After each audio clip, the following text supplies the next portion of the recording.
έτσι για την Άνοιξη.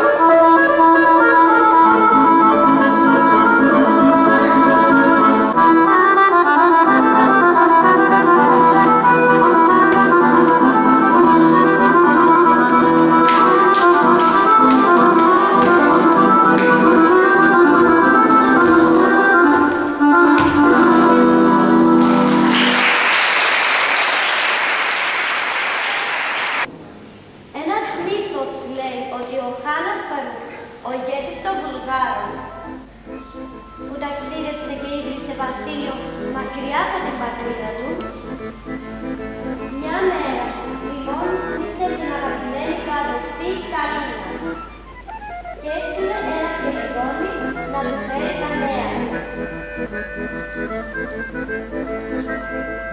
Η Καλίνα έδωσε στο φτερό του χελιδονιού ένα λιμνάκι για τον αδελφό της, Θεάς Χρονίου, για να στείλει μήνυμα ότι είναι καλά.